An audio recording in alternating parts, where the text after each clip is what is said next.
I think they chose it for me to come to Austin, Texas. And he asked me, "You been there before?" I say, "No, hell no, I never been there." And then I don't know where Texas also. So I don't know anywhere I'm going, to be honest. I need to go to a country who believe in me to open a new chapter of my new life.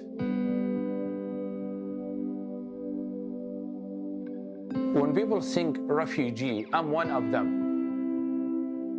People don't identify me, I identify myself.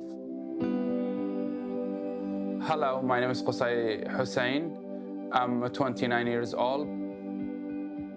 And then right now I'm studying at UT, the University of Texas. Austin is the amazing city. You don't see a lot of borders here to find friends. For example, if one day I don't go there, people text me, "Where are you today?" Because America, how much they give me, I will give back to this country.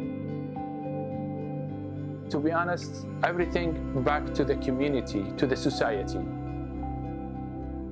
I hear anti-refugee in the news, make me sad.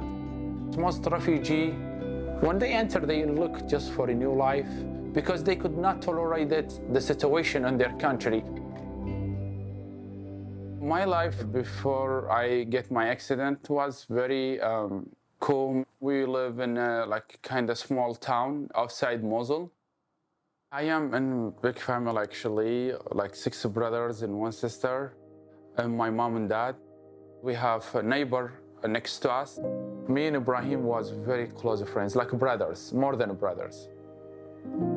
So we was like sitting and drinking tea and joking, me and my brothers and the neighbor brothers. That day, I just wanted to be going to the stadium, to be honest. I want to go there to play. The day of the bombing was, it was Thursday, August 3rd, 2006. It is open field, anyone can to watch there. So this car, or the truck, he come in the middle of the stadium. And then he smiled, and then he looked left and right, and then he pushed his hand on the horn. When the explosion happened, I flew into the air. My face come to the ground before my body. And then I stood up to run, and then when the shrapnel hit me, I could not move anymore. Looks like electricity shake my body. Could not see anymore. I just hear people shouting. A few seconds, I felt somebody slapped on my stomach. Ibrahim, he died. It was him. The explosion, what happened, is killed 16 people and 56 injured. My dad looked for me. He said, "Where is Qusay?" He didn't recognize me because no nose, no cheek. So in our village, we don't have big hospital. We have just a clinic, small clinic, like basically 3 room to 4 room, fewer nurses and 1 doctor, no more than that. The doctor, he come to me, he told my dad, "Go take care of your other kids. Qusay, in half hour, he will die." And I heard his voice, he crying. And I say, "Dad, don't leave me, I will die." And then my dad and his neighbor drive to the Mosul. We come to the checkpoint for American soldiers. They took me out from the car. A few minutes later, I felt helicopter.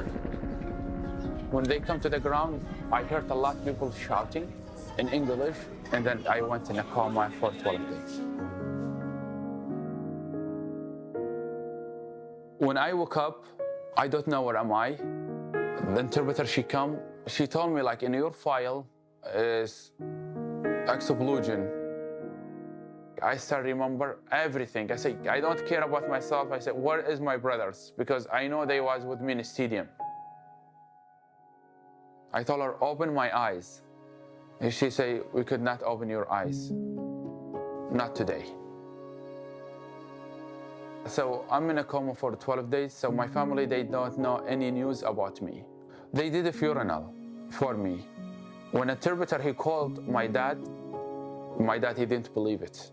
I'm still alive. He said, looked on his right hand. What do you see there? The interpreter, he say, I see his name written in tattoo. My dad, he said, yeah, this is my son. When we arrived to home, my dad, he kind of like told everyone, when you see Qusay, you will shout or cry. Don't scare him. I need you to act normal. Don't do anything ridiculous. They crying silent. They don't want to make me to hear their crying.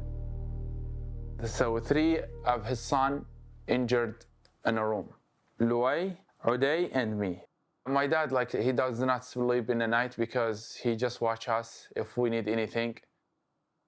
We were not able to go back to the base for treatment. The road was dangerous. 2006 and 2007, it was very ridiculous years for Iraqi people. Qaeda control Iraq that time. They targeting like basically civilian people. Pain, a lot pain. Without medicine, I could not sleep. Thinking a lot what my life will be. This took 2 years of doing nothing.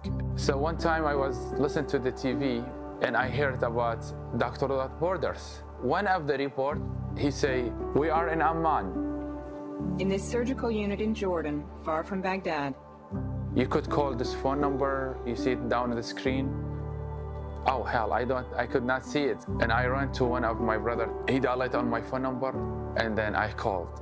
11 days later, I think, I get message. Qusay, congratulations. Doctors Without Borders, they approve you, so we need to make passport as soon as possible. I'm like, I'm a dream or this show. I was so happy. It's just amazing. So when I went in Amman, we met Dr. Ashraf. Dr. Ashraf started reading the report and then he say, oh, Qusay, you were not able to see. That time, I confirmed I'm blind. So, What did you feel? Devastated. Like the hopes is gone. I don't want to be alive anymore. So I went to wash my body, start pray, crying. So I said, God help me. I said, this is a minute test. I will pass the test, I'll fail the test. In Jordan, Amman, I did over like 35 surgery. Dr. Nasser, he worked for me like tirelessly to help me. First of all, my eyelid not correctly, so he helped him to lift him up, and then the nose, he built it. The 3 years I spent with Doctors Without Borders in Amman is the most beautiful years for me. All the doctors, they're amazing.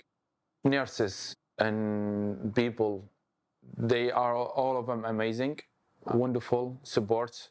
So yeah, I built my relationship with them, and also I built good relationship with the patients. Doctors Without Borders, they took us. They have, we call them like kind of psychological activity, people do activity for them. So they took us to the Dead Sea. So I noticed in the bus, people dancing, love the music, even they have injured, like severe, but they are happy. When I saw those things, I started analyzing. How about if I do that every week?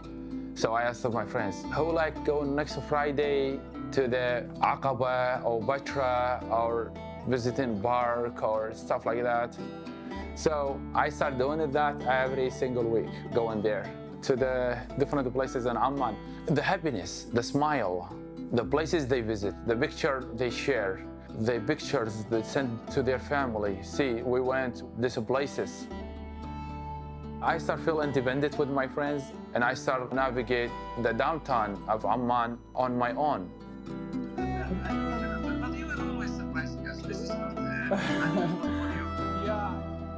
I met many people, many different culture, different diversity. Truly, I find myself after my injury, who I am, what I can do.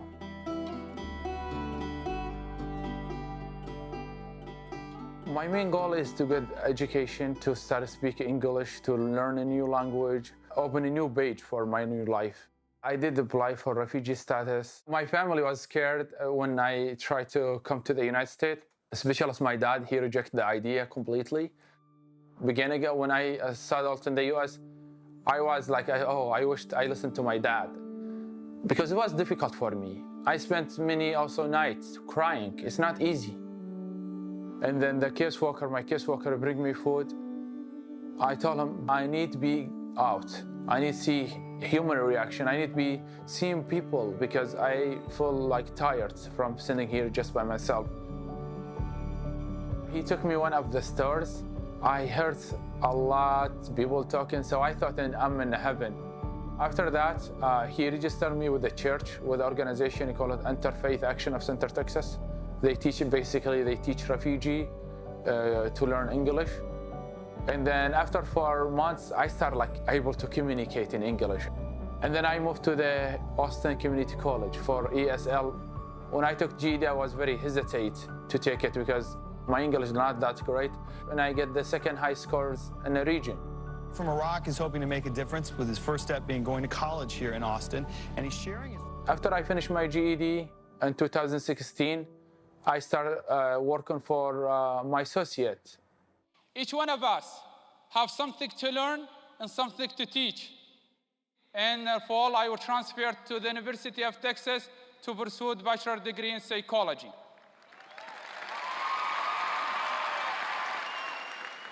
Organizations, sometimes they see my YouTube channel and then they send me an invitation.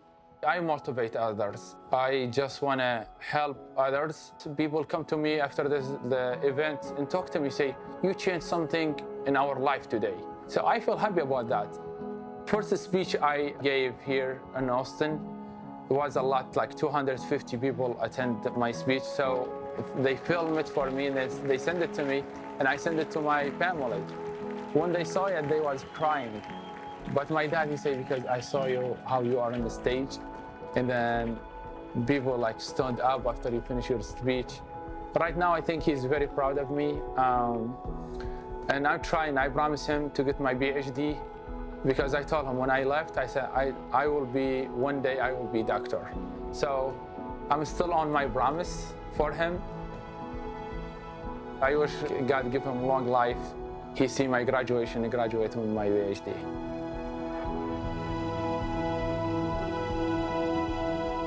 I didn't see my family for 8.5 years. I went in last May. It was amazing to see my family again. They've been sitting around me and I still I could hear their smile.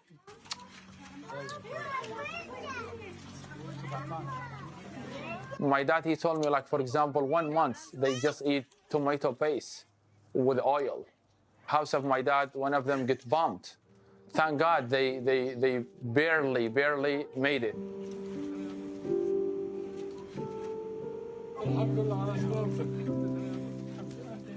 Mosul. When you say Mosul, everything is stopped.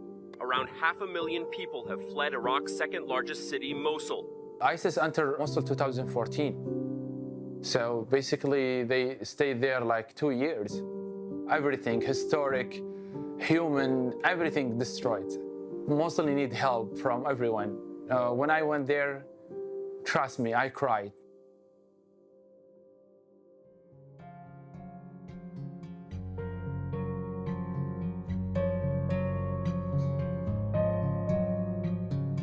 At the University of Texas, I'm studying psychology. So far, it was amazing, but it's a huge place. I think people with sight, they get lost inside it. The visual impaired people, it takes 2 hours, double from regular person. For example, the books. If everything I will find excuse for myself, I will never succeed. The difficult for people with disability, if they get isolated from the society, this one will kill him. The society, you could lift you up, you could make you sink in the bottom. Doctors Without Borders in Jordan, they give mental health care as well for patients. They come visit people who think like I have depression and talk to them, and they work with them together how they can help.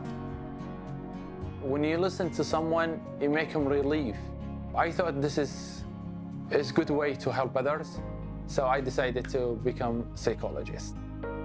My biggest dream is to get my PhD and go back to Doctor Without Borders in Amman and work as psychologist. I was patient, and then right now turn back doctor is something will be just amazing. I want to tell every person in the entire world, I hope you want to be something great.